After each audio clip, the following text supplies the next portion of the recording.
하나님 말씀은 고린도후서 5장 16절에서 17절입니다. 하나님 말씀은 고린도후서 5장 16절에서 17절입니다. 고린도후서 5장 16절에서 17절입니다. 그러므로 우리가 이제부터는 어떤 사람도 육신을 따라 알지 아니하노라. 비록 우리가 그리스도도 육신을 따라 알았으나 이제부터는 그같이 알지 아니하노라. 그런즉 누구든지 그리스도 안에 있으면 새로운 피조물이라. 이전 것은 지나갔으니 보라 새 것이 되었도다. 아멘. 말씀 제목은 신앙의 연대기를 쓰라 라는 제목으로 말씀을 나누도록 하겠습니다. 신앙의 연대기를 쓰라 라는 제목으로 말씀을 나누도록 하겠습니다. 우리는 1년 365일이 있고요. 시간으로 따지면 8,760시간이고요. 분으로 따지면 52만 5천 분이고요. 5,600분이고요. 그 다음에 우리 초로 따지면 3,153만 6천조라는 시간을 우리가 삽니다. 그것이 1년이에요. 그러니까 어떻게 보면 365일 하루 그게 금방금방 지나가는 것 같지만 초 단위로 딱 해보면 어마어마한 우리가 시간을 우리가 이제 느끼며 살아갑니다.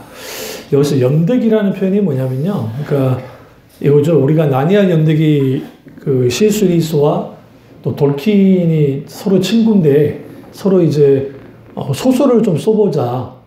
그래서 돌킨은 반지의 제왕이라고 하는 공간의 의미를 둔, 그러니까 어떤 세상, 거기에 뭐 중간계, 그 다음에 뭐 지상계, 뭐 그런 공간의 중심을 둔 소설을 썼으면, 그럼 너는 그렇게 썼으니까 나는 연대기를 쓰겠다. 연대기는 이제 역사가 흐르듯이 1년, 2년, 3년, 4년 하듯이 그 연대기를 이제 씁니다. 그래서 그 나니아 연대기를 쓰죠. 그래서 우리가 이제 그 나니아 연대기의 가장 큰 특징은 그거예요. 결국 나니아라는 나라가 있었고, 그리고 그 나라가 이제 4명의 아슬란이 지배하는 나라, 그 나라가 있고, 그리고 이제 4명의 왕이 이제 등장을 하는데, 그래서 어린아이들이 왕으로 되고, 거기서 여러 전쟁을 합니다. 결국은 나니아라는 나라는 멸망을 해요. 이제 멸망을 하고, 그 다음에 아슬란의 나라, 우리가 말하면 하나님의 나라로 이제 다 옮겨지는 이제 그런 스토리예요. 그러니까 C.S. 루이스는 철저하게 성경을 판타지로 만들어서 이렇게 소설을 그렇게 쓴 거고요. 근데 이제 아쉽게도 돌킨의 그 반지의 제왕, 호빗 같은 경우에는 워낙 메가히트를 쳤기 때문에 계속 만들어졌는데, 나니아 연대기는 한 3편인가까지 만들어지다가 원래 은의자라고 하는 것도 만들고 단을 만들려고 했는데 이게 흥행이 실패했어요. 흥행이 실패하면 이게 이제 안 됩니다.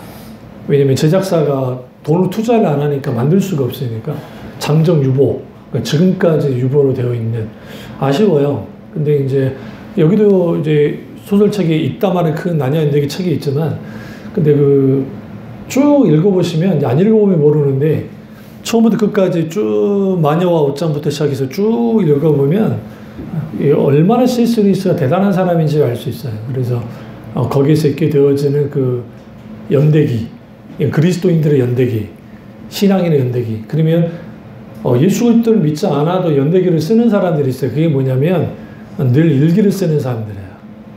그러니까 예수 믿지 않아도 일기 쓰는 사람들 있잖아요. 매일매일 일기를 쓰는 사람들. 그 일기를 쓰는 사람들은 일종의 자기 연대기를 써가는 겁니다. 근데 그럼에도 불구하고 그리스도인들도 신앙의 연대기를 써야 돼요. 그러면 두 가지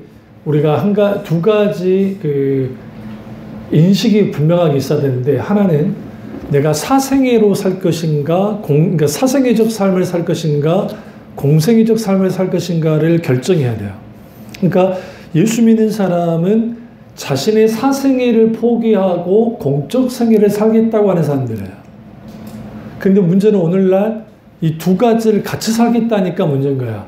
내가 사생애적 삶도 살고 공생애적 삶도 살게요. 대표적인 게 로마서에 나타나는 데마라는 사람. 데마가 세상을 사랑하여 갖고 할 때 사도 바울을 따라서 공생애적 삶을 살았던 사람이 사생애적 삶을 살겠다 가버린 거. 그러니까 여기 이제 딜레마가 있는 거예요. 그러니까 예수 믿는 사람들이 그 특별히 지금 높은 주에 있는 사람들 있잖아요. 그게 대통령이 되든 뭐 국회의원이 되든 뭐가 되든 그 사람들이 만약에 사세계적 삶을 사는 사람으로서 신앙생활을 해나가면 하나님을 인식하지 않기 때문에 이익을 따라서 모든 걸 살아가야 이해관계.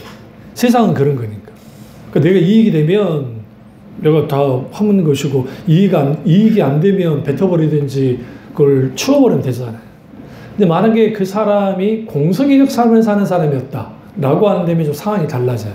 그 대표적인 게 우리가 보네포 목사님, 디트리히트 보네포 목사님 같은 경우 히틀러가 독일에 이제 총통이 될 때 우리는 착각하고 있는 게 히틀러가 막 강압을 해가지고 그 사람이 총통이 된 게 아니에요.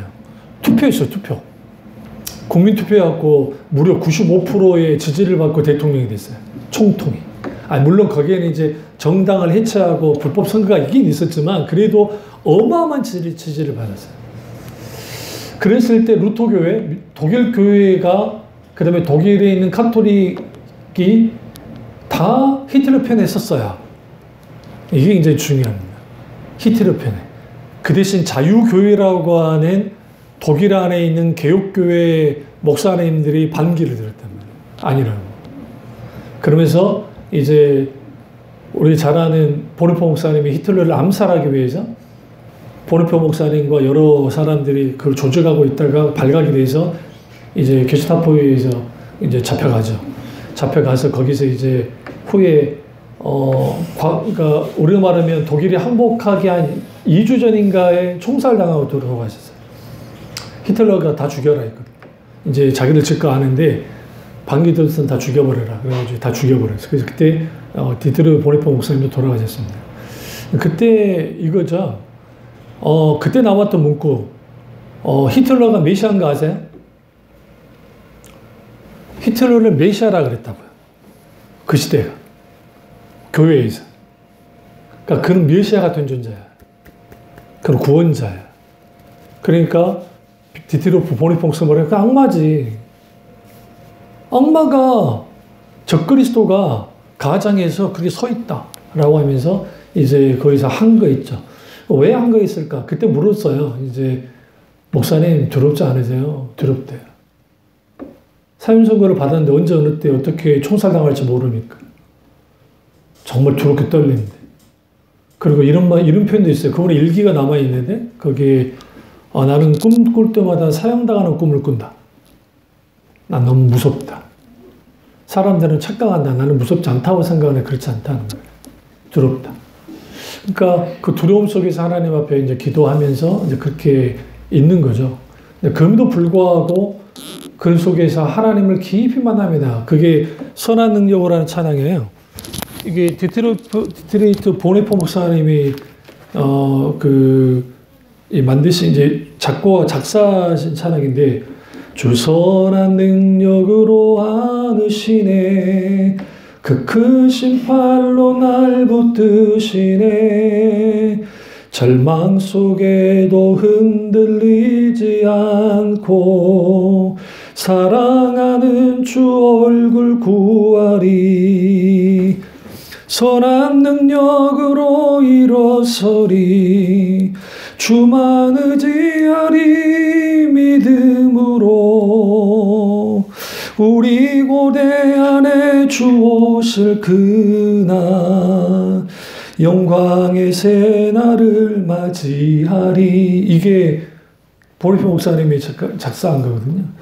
그러니까 어떻게 이길 수 있냐? 예수 그리스도의 재림에 대한 신앙, 부활의 신앙을 가지고 이제 형상이 있으러 갈 때 오히려 평온하셨어요. 떨지 않으시고 하나님 함께 하셨죠. 그리고 형제가 있으러 사라집니다.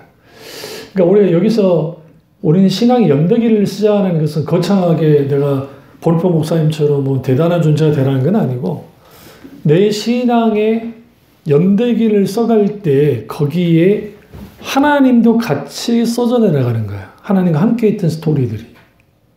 그러니까 이게 써지려면 우린 적어도 공세계적 삶은 사람들이에요. 사는 사람이 돼야 돼요. 그리스도인은 그리스도께 속한 사람이고 그리스도께 속한 사람은 그리스도와 함께 사는 사람이고 그리스도와 동행하는 사람이고 그리스도와 더불어 사는 사람이에요. 그렇다고 한다면 우리는 적어도 세상 사람과는 좀 달라야죠. 근데 똑같다는 거예요.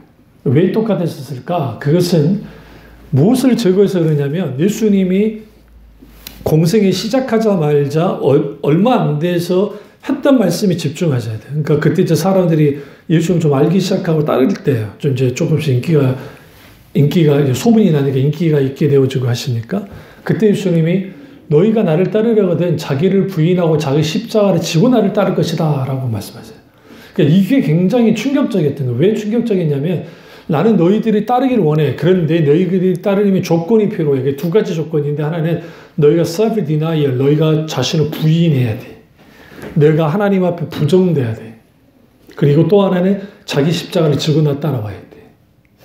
여기서 십자가라는 것은 예수 그리스도로 인하여 고난을 받는 것을 포함해서 예수 믿는 것으로 인해서 있게 되는 손해보는 것들, 예수 그리스도로 말미암아 있게 되는 모든 것들에 대한 여인은 너희 스스로가 죽어지는, 십자가에서 죽어지는 존재가 돼요. 그게 너희의 정욕과 너희가 갖고 있는 뭐 기질과 옛 자아와 죄성과 이것들이 십자가에서 깨 죽어져야 돼. 그리고 나를 따라오는 거야. 그러면서 이게 진행형이에요. 그러니까 자기를 부인하고 자기 십자가를 진다 할 때 이게 단순 과거형이 아니고 단순 과거형은 무슨 말이냐면 한 번으로 끝나는 건데 그게 아니라 그게 현재형이에요. 그러니까 지속적으로 자기를 부인하고 자기 십자가를 지고 따라가는 거라는 거예요. 근데 이거를 딱 상자 안에 딱 집어넣어가지고 이거 보호화 아주 좋아. 근데 이거는 믿음이 대단하고 대단한 사람만이 할 수 있고 이건 여기다 딱 걸쳐놓고 이거는 정말 대단한 사람이 하는 거예요. 아셨죠? 그리고 일반 평신도나 그 사람들은 우리는 그렇게 살 수가 없어. 그냥 나는 예수님을 믿고 천국 가면 돼. 예수님 믿고 싶어. 그래서 나는 이거지. 예수 그리스도가 구세의 줌을 내가 믿어. 구세의 줌. 구원자이심을 믿어. 그리고 나는 예수님 믿고 천국 갈 거야. 그런데 예수님이 나의 주인 되심에 대해서는 마음으로 생각으로는 인정하지만 내 삶으로는 인정하지 못하겠다는 거예요. 어떻게 할 수 있냐면 예수님을 주인으로 인정하려면 내가 부인되어야 되고 내가 십자가에 죽어져서 내가 어떻게 돼야 돼요? 하나님을 주권자로 인정을 해야 돼요. 그럼 나는 어디로 내려가야죠? 종의 자리로 내려가야 돼요. 주님이 주인이시고 나는 종이어야 돼요. 주종관계가 분명해져야 돼요. 이거는 소위 말하는 가부장적이고 권위주의적인 의미로서의 그런 건 아니고 그분이 창조주이시고 아버지이기 때문에 질서 속에서 그렇게 돼야 된다는 거예요. 그런데 모든 인간은 내가 하나님과 동등해지든지 내가 하나님보다 더 좋은 높은 존재가 되고 싶어요. 하나님처럼 되고 싶어요. 그러니까 요즘에 그 가수들의 노래들, 그러니까 옛날도 마찬가지예요. 그러니까 이제 트로트는 주로 어떤 노래가 많죠? 사랑 노래도 있고 하지만 인생 노래도 많아요. 그러니까 왜 어른들이 트로트가 쏙쏙 들려오고 그렇게 듣냐면 내가 살아왔던 인생의 삶의 스토리들과 비슷한 게 너무 많아요. 사랑은 아무나 하나 하면서 하잖아요. 내 나이가 어때서? 안 그래? 그러니까 그런 것들을 통해서 내가 나이 들어가고 병 들어가고 하는 것은 슬픔이 있는데 가수가 나와서 사랑은 아무나 하나 하면서 막 불러주고 내 나이가 어때서 하니까 그래 우리 내 나이가 어때서 하면서 하고 그 다음에 예전에 아주 한참 전의 노래지만 노세 젊어서 노세 늙어지면 못 노나 여기 막 바뀌어졌어. 이제 노세 늙어서 노세 왜 젊어서 못 놀아 돈이 없어가지고 요즘 세대가 좀 바뀌어가지고 그러니까 이러한 것들이 인생에 비슷한 부분이 많으니까 그게 이제 사람들이 뭐 하냐면 막 아주머니들이 한 거예요. 감동받아 나와요. 임영웅이 콘서트 할 때 고척돔이 다 찼다며요. 그 일대가. 지금 시국이 이런 시국인데도 막 어마어마하게 찼다며요. 그 왜 그분들이 지방에서 올라오고 심지어는 외국에서도 들어왔다는데요. 왜 들어올 것 같으세요? 가치가 있으니까. 내게 위로가 되고 그리고 내게 삶의 의미가 그 콘서트 현장 속에서 재현되어지는 거예요. 내가 살아있구나. 내가 이제 공감하구나. 나 외로웠는데 임영웅이가 아니면 여기 있는 사람들을 이렇게 팬덤들이 이번에 크리스마스 콘서트 갔을 때 알지도 못하는 트로트 여자 가수 하나 있는데 팬덤들이 와가지고 이러고 있을 때 나 처음 봤어. 근데 그게 미스 트롯에 나왔던 가수래요. 그 가수가 첫 주자가 나왔는데 그거 들을 때 내가 후회했잖아. 나 잘못 왔구나. 이렇게 빨가벗고 나와가지고 애들도 있는데 막 춤추고 막 하니까 내가 놀래가지고 이거는 내가 잘못 왔구나. 근데 더 웃긴 건 뭔지 아세요? 이 사람 들어가고 난 다음에 그 합창단이 나와가지고 찬양을 했어. 근데 옆에 자리에 그 팬이 그 파란색으로 된 별 이렇게 막 불 들어온 걸로 막 하는데 좋아가지고 막 그러고 그냥 쳐다봤어. 그 표정이 세상을 다 가진 표정을 지으면서. 그리고 그 사람이 아마 악을 지르고, 그렇구나. 오늘날 사람들이 사생애적 삶을 살면 뭔가 가슴에 뻥 뚫려 있는 것들이 있어요. 이게 모든 인간은 그래요. 왜 그러냐면, 아우구스티누스나 파스칼도 마찬가지지만, 키르케고르도 마찬가지고, 모든 인간은 우리 속에 있는 빈 한 부분이 있다는 거예요. 이게 하나님으로 채워지지 않으면 다른 걸로 채워요. 이게 돈으로 채우든, 아니면 쾌락으로 채우든, 아니면 그게 다른 자기들의 그런 걸로 채워요. 그런데 하나님 아닌 다른 걸로 채우면 채워지지가 않아요. 그 더 함몰되어져요. 그러니까 왜 그 추운데 태극기 그분들이 저 추운데 왜 저거를 할까? 그분들에게서는 그게 자기들의 지상 대과업이에요. 이거마저 부정되어지면 자기들도 부정되어지는 거예요. 그러니까 옳고 그름이 중요한 게 아니에요. 내가 부정된다고 하는 두려움을 갖고 있기 때문에 사회심리학적으로도 그걸 갖고 있거든요. 그런데 그건 왜 그러냐? 예수 믿는 사람들이 딱 예수를 믿었을 때 내가 예수를 믿었다. 그러면 내가 이제 예수 그리스도 그분이 나의 주인이시고 나의 구원자가 됐다고 한다면 내 주권을 주님께 이양해 드려야 돼요. 그리고 나는 포지션이 주님이 절대 주권을 인정하고 그 주권 아래에 있으면 돼요. 그런데 우리는 종종 저도 그렇고 우리의 죄성이 하나님을 내가 주인으로 모시고 아버지로 천조주로 모시고 전능하신 하나님을 믿긴 하지만 내가 내 마음대로 하고 싶을 때가 있단 말이에요. 그리고 실제로 그렇게 결정할 때가 있어요. 그렇게 되어지면 하나님은 주권자가 아니고 내가 주권자가 되어서 살아가는 거예요. 그러면 그게 사생애적 삶이에요. 그러니까 사생애적 삶과 공생애적 삶이라는 게 주의 종이 돼서 목사가 되라는 말이 아니라 내가 주를 위해 살고 주로 인해 살고 주와 함께 사는 것들이 공생애적 삶인데 이 삶이 우리 삶 속에서 구현되지 않으면 우리는 사생애적 삶만 남아요. 그러니까 365일 아까 저 말씀드렸듯이 8760시간 52만 6,600분을 내가 시간을 누리며 살지만 사생애적 삶을 살면서 살아가 버린다는 거예요. 그래서 사도 바울이 고린도후서 5장 17절에 그런즉 누군지 그리스도 안에 있으면 새로운 피조물이라 이전 것이 지나가서 보라 새 것이 됐다. 새 것이 됐다잖아요. 그러면 여기서 새 것이 됐다라는 이 표현이 우리에게 굉장히 중요한 게 예수 믿는 사람들은 매 순간순간 새 것이 돼야 돼요. 근데 그 새 것이 되어지려면 반드시 이전 것은 지나갔다. 보라 새 것이 되어졌다. 그러면 어떤 것이 새로워져야 되느냐? 첫째는 생각이 새로워져야 돼요. 왜냐하면 모든 사람은 자신의 생각을 따라갑니다. 그 생각은 주로 어디서 영향을 받냐면 내 주위에 있는 사람, 환경, 아니면 요즘에는 어떤 그 서울대학교 교수님이 했던 말 중에 하나가 참 의미 있는, 그럼 예수 믿는 사람 아닌데 그분이 그 말을 하는 거야. 요즘 너무 독서를 안 한다. 뭐 어른이고 누구고 책을 너무 안 읽는다. 강남에 영풍본고가 사라지거든요. 곧 있으면 아마 사라졌을 거예요. 영풍본고가 사라진다면 그것도 강남 한복판에 있던 게 사라지는 게 어마어마한 사건이에요. 책을 안 읽으니까. 그런데 그 단편 일륜적인 정보만을 취득한다는 거야. 이게 젊은 친구들이든 나이 든 사람들이든. 그러면 그 스마트폰 알고리즘이 얼마나 대단하냐면 내가 계속 찾잖아요. 그러면 그게 계속 나한테 와요. 그럼 거기에 계속 함몰돼요. 그럼 그게 진짜 그런 줄 알아요. 분별을 못해. 그러니까 건전한 이 분별하고 비판의식이 없이 모든 정보를 그냥 받아들여 버리는.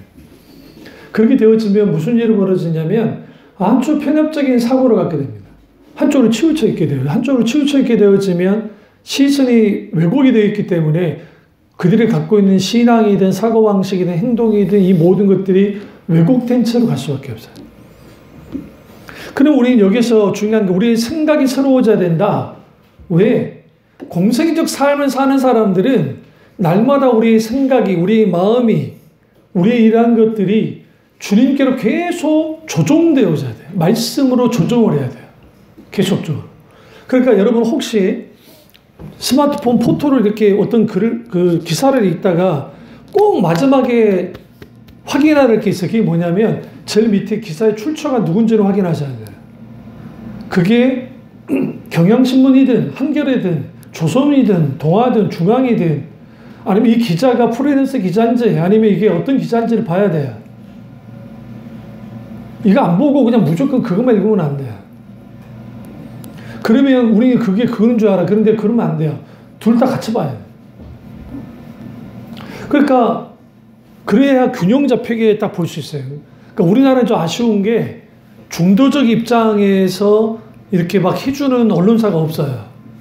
대부분 좀 치우쳐 있어요. 그러니까 MBC는 완전히 좌로 가 있고 KBS는 우로 가려고 하고 있고 막 이런다고. SBS도 우예요. 우쪽이죠. 그러니까 그러다 보니까 이게 좀 이걸 잡아줄 수 있는 그게 안 돼. 근데 뭐 그건 그러다 쳐요. 근데 중요한 건 뭐냐면 우리가 신앙생활 해나가면서 하루 이틀 신앙생활 해나가잖아요. 그러면서 어떤 나의 생각을 딱 잡고 나아갈 때에 하나님의 말씀에 비추어서 분별하면서 가야죠. 하나하나. 근데 문제는 문자주의로 가면 안 된다. 그러니까 문자주의. 여러 혹시라도 이제 주위에 아주 보수적인 교회에 다니는 사람들과 만나면 좀 답답함을 느낄 수 있어요. 왜 그러냐면 그 사람들이 진리를 사수하는 것은 우리가 배워야 되는데 컨텍스트, 상황 속에서 진리를 훼손하지 않는 정도로 한다면 그 부분에 대해서는 덕이 되는 대로 가면 돼요. 그러니까 덕이 되는 걸로. 근데 그거조차도 못하게 하네. 예를 들어 그 미국의 웨슬리안 대학은 지금도 청바지를 못 입게 해요. 남녀 모두 몸이 드러난다고. 성적으로 느끼게 한다고 청바지를 못 입게 해요. 그게 요즘 시대에 청바지 못 입게 그거 웃긴 거잖아요, 그게. 근데 그 사람들은 전통으로 그걸 가지고 나가요. 이화여대가 지금 어쩐지 모르겠지만, 지금은 안 그러겠지만, 예전에 결혼하면 잘렸잖아요. 모르세요? 이화여대 학교 다닐 때 결혼하거나 하잖아요. 그러면은 학교 그만뒀어야 돼요. 그래서 우리 유명한 정치인 중에 그분들은 몰래 해가지고 졸업까지 했다고 그러는데, 그건 없어졌긴 했죠. 그게 도대체 그게 뭐예요? 웃긴 거죠, 그게. 근데 그 시대의 정신은 그랬을지 모르지만, 이게 진리는 아니잖아요.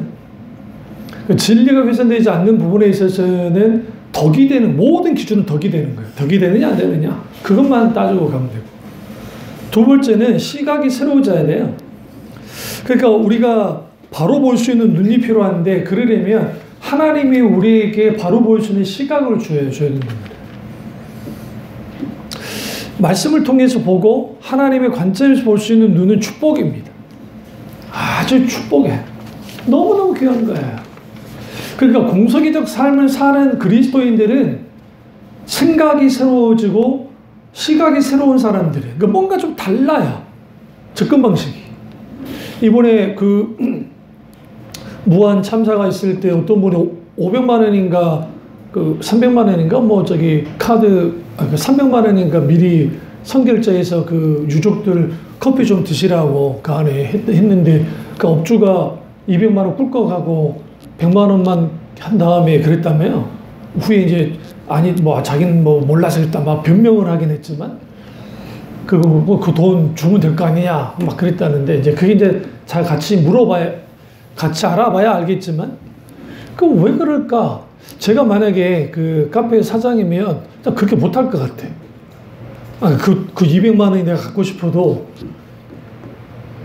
그 가슴 아픈 분들을 섬기기 위한 돈인데, 그런 무게가 어마어마한 정말 좋은 의미에서의 무기를 갖고 있는 거잖아요.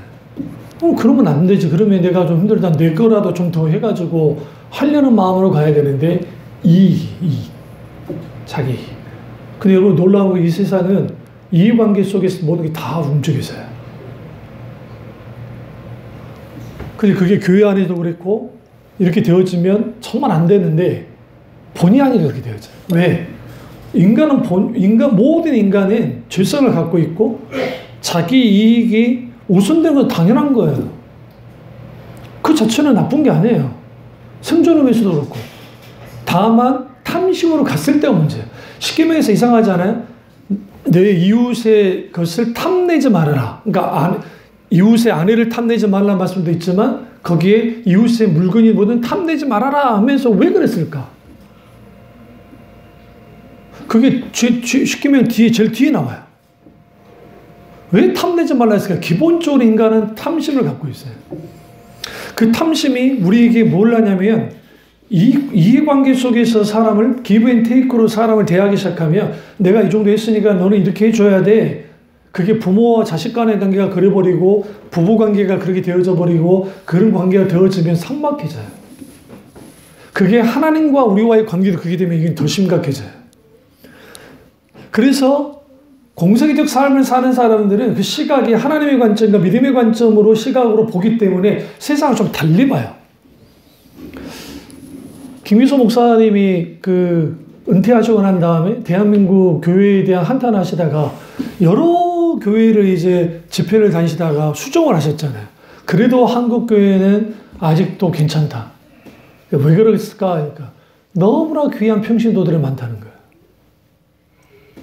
다니다 보니까 너무 귀한 평신도 분들이 너무 귀하게 많다는 거예요. 눈에 보이지 않는. 그리고 그분들의 땀과 노고 아주 작은 교회 집회를 가셨는데 거기에 정말 은혜 가운데 섬기는 그 평신도들을 볼 때 눈물이 쭉 나시더라고요. 아, 그렇구나. 내가 그냥 언론이 떠들어대고 세상이 떠들어대고 돈 많고 하는 소위 잘 나가는 목사들의 일탈 행위에 대한 그것만 듣고 있다가 실제로 현장에 들어가 보니 아닌 분들도 많구나. 그래서 한국 교회가 아직도 무너지지 않고 있다라고 그 말씀하시죠. 공감해요. 동감하고. 그러니까 우리는 이 부분에 있어서 이런 공생애적 삶은 특별하게 다른 삶은 아니고 주님과 함께하는 삶. 새로운 피조물로서 여기 그래서 그리스도 안에 있으면 새로운 피조물이라. 보라, 새 것이 뒀다. 내가 새 것이 되어진 존재. 그렇다고 한다면 나는 새 것으로서의 삶을 살아야 되니까 아까 생각의 새로움, 시각의 새로움, 그 다음에 세 번째로 언어의 새로움이 있어야 돼요. 언어. 미국인들은 굿모닝 하잖아요. 좋은 아침으로 시작합니다. 근데 옛날에 우리는 어떻게 시작했죠? 진지 잡수셨어요 그랬잖아요. 요즘은 안 하는 것 같아요. 옛날에 저도 어렸을 때 보면 진지 잡수셨어요? 식사하셨어요? 왜 그러냐면 집집마다 식사 끼니를 못 챙길 때가 많으니까 식사하셨냐? 그게 먼저. 그 집집마다 아궁이. 우리 요즘에는 뭐 이제 그게 아니니까 하지만 대부분이 연탄을 뗐으니까 거기에 연기가 나잖아요. 그게 참겠다고요. 그리고 우리 어머니도 지금 생각해보면 꼭 밥을 하나를 이렇게 해놓으실 때 있었어요. 따로. 우리 가족도 말고. 따로. 왜 그런가 지금 생각해보니까 거저 올 때 밥을 주셨거든요. 그때는 왜 그렇게 거지가 많은지 집집마다 우리 집이 있었으니까 집 마루에 이렇게 있으면 거지 들어오게 해가지고 거기에서 밥을 차려줘서 먹게 있어요. 우리 어머니. 정이 많으셔가지고. 그것도 있고 옛날에는 그렇게 외판원이 많았는지 화장품 팔러 다니는 분, 뭐 팔러 다니는 분, 그럼 이제 점심때가 되면 예를 들어 올 수 있잖아요. 우리 어머니가 난 그게 참 싫었는데 하면은 같이 밥 먹잖아. 더 해놓은 밥이 있으니까. 그래갖고 같이 밥 먹어요. 거기서. 그 이런 이야기, 저런 이야기 하면 막 이제 아줌마가 막 울기도 하고 웃기도 하고 또 남편 흉도 보고 하다 보면 그러고 난 다음에 그러고 가다가 그래도 좀 정이 있는 아줌마 같으면 또 뭐라도 하나 주고 가. 미안하니까. 아니면 또 그렇게 인사하고 가기도 하고. 그게 우리나라의 그 시골 정서 있잖아요. 정말 우리 어머니가 뭐 특별해서 그런지 모르겠지만. 그러니까 그런 것처럼 우리가 이 예수 믿는 사람들이 뭔가 좀 달라긴 해야 되겠는데, 그럼 언어의 새로움이라는 게 도대체 뭔가 하는 거예요. 단순히 그냥 부정적인 말을 하지 말고 긍정적인 말만 해라는 것인가? 그거보다는 때로는 우리가 하나님 앞에 딱 섰을 때 내가 기도할 때 나의 힘들고 어렵고 오늘 이 베드로에게 고백했죠. 네가 나 사랑하니? 내가 주를 사랑하는 줄 주님이 아십니다.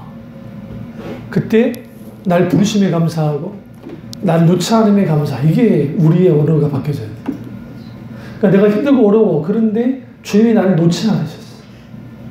날 불러주신 것도 감사하고 그리고 새해를 이렇게 맞이할 수 있게 해주고 또 감사하고 이번에 무안에 일어났던 그 사연들 보니까 가슴이 메워졌는데 그 가장 가슴에 메워진 게 뭐냐면 예비 신부와 신랑. 신부는 온전했는데 이제 시신은 신랑 시신은 끝장이 나버렸어요. 치아만 남았어요.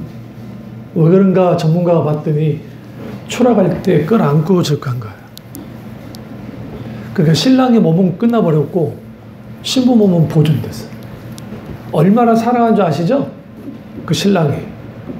그러니까 우리 그거 알아야 돼요. 그 순간이잖아요. 그 떨었을 거잖아. 그 신부도 떨었을 거고 신랑도 떨었겠지. 근데 어쨌든 신랑을 보호하고 싶었어. 난 죽더라도 너네 살아라. 이게 예수 그리스도의 십자가 죽음이에요.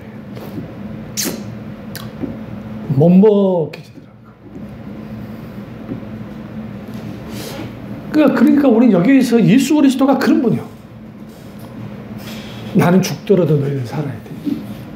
그냥 살지 말고 잘 살아. 여기서 잘 살아라는 게 돈 많이 살아는 거 아니에요? 막 그런 거 아니고 잘 살아, 괜찮아. 응? 그러면 우리 그 삶을 살면 우리는 너무너무 좋죠. 마지막으로 네 번째 우리 새로움이 필요해요. 그건 뭐냐면 우리 삶의 새로움이 요구되어집니다. 라이프 스타일이 좀 바뀌어져야 됩니다. 우리 이제 새해가 되면 우리 생각하죠. 아, 나 좀 금주도 해보고 담배도 끊어보고 운동도 하고 그래서 그 새해가 될 때 가장 정말 불티나게 데가 피트니스 센터.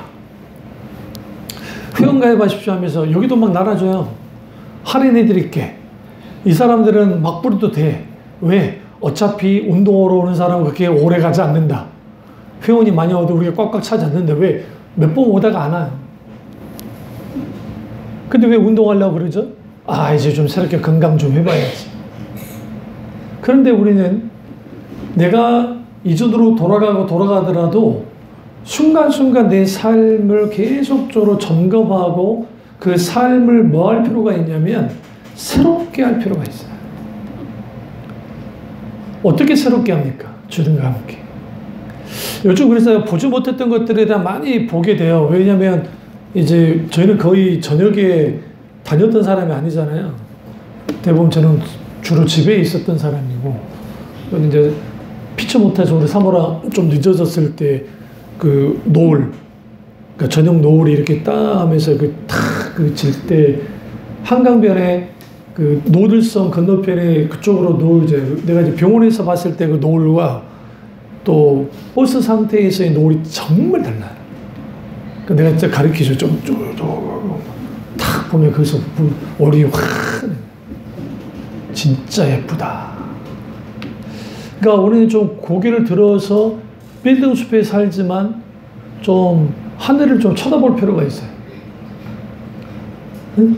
그리고 삶의 이 여러 이제 곤고함, 바쁘게 돌아가는 삶, 이렇게 살고 사는 그것도 좋은데 여러분과 여러분 자신을 위해서 저도 마찬가지고 짬을 내야 돼요. 살짝 그 순간의 짬이라도 그게 차에 있든 아니면 애들이 다 재워놓고 잠깐 숨 사이든 잠깐 나를 위해서 좋은 음악을 듣든 찬양을 듣든 아니면 잠깐 기도를 하든 아니면 잠깐 책을 읽든 아니면 기타는 그런 것들이 필요해요. 저는 그게 있습니다.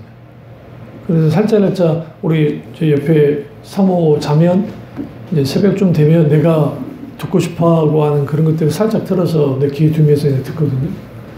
그게 목사님들 설교, 찬양 이런 것들. 그러면 거기에서 채워져요. 그게 우리에게 필요해요. 그러니까 그런 사소한 것들이 쌓여지면 그게 우리에게 원동력이 되고 힘이 되어지죠. 그래서 삶도 똑같이 예수 믿는 사람의 삶은 좀 단순해질 필요가 있는데 이건 뭐 하도야 설교를 많이 했으니까 다만 더불어 사는 삶, 뭔가 누군가를 위해서 섬길 수 있는 삶, 섬겨보는 삶, 그런 나를 위해서 좀 더 나를 더 깊이 사랑하는 삶, 주 안에서.